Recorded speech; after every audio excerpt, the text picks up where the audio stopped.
7 अक्टूबर 2023 को गाजा से इजराइल पर जो चौतरफा हमला हुआ था, उसमें हमास की अल नुख्बा फोर्स का सबसे बड़ा हाथ था। अल नुख्बा के आतंकी एक साथ हजारों की संख्या में बॉर्डर पार करते हुए गाजा से सटे कई इजरायली गांवों में घुस गए थे, जहां पर उन्होंने जमकर रक्तपात मचाया था। लेकिन अब गाजा पर इजराइल के हवाई हमले में अल नुख्बा फोर्स का कमांड सेंटर पूरी तरह से तबाह हो गया है। बड़ा सवाल उठता है कि इजरायली हमले में अल नुख्बा फोर्स का कमांड सेंटर तबाह होना नेतन्याहू के लिए कितनी बड़ी जीत है। तो आपको बता दें कि अल नुख्बा फोर्स फिलिस्तीन के आतंकी संगठन हमास की एक उपशाखा है, जो बेहद ही दुर्दांत और खतरनाक है। सबसे पहले आपको बताते हैं कि आखिर इस फोर्स का ये नाम कैसे पड़ा।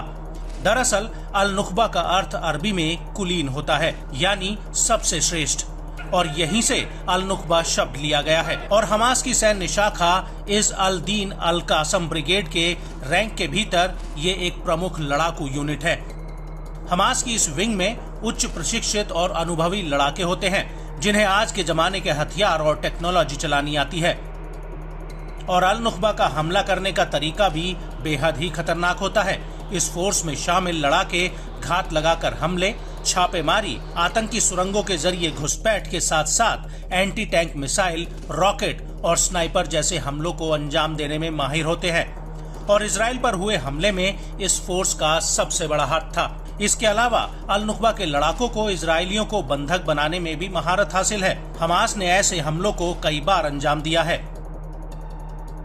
इस सब के बीच बड़ी बात यह है कि अल नुख्बा के लड़ाकों को काफी कड़ी ट्रेनिंग दी जाती है, जिसमें इन्हें हथियार, विस्फोटक संभालना, स्कूबा डाइविंग और हाथ से हाथ का मुकाबला करना सिखाया जाता है। अल नुख्बा के ये लड़ाके आमतौर पर असॉल्ट राइफल, स्नाइपर राइफल और मशीन गनों से लैस होते हैं। उनके पास रॉकेट से दागे जाने वाले ग्रेनेड और एंटी टैंक मिसाइलें तक होती हैं। और बड़ी बात यह है कि साल 2014 में जब इजराइल और हमास के बीच युद्ध हुआ था, तब भी अल नुख्बा ब्रिगेड ने इजराइल के खिलाफ कई बड़े हमले किए थे।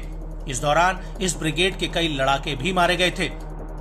इसके अलावा हालिया वर्षों में अल नुख्बा फोर्स की संख्या बल में काफी इजाफा हुआ है और इसने तेजी से अपनी ताकत को और मजबूत किया है। और यही वजह है कि अल नुख्बा हमास की आर्म फोर्स का सबसे अहम हिस्सा बन गई है।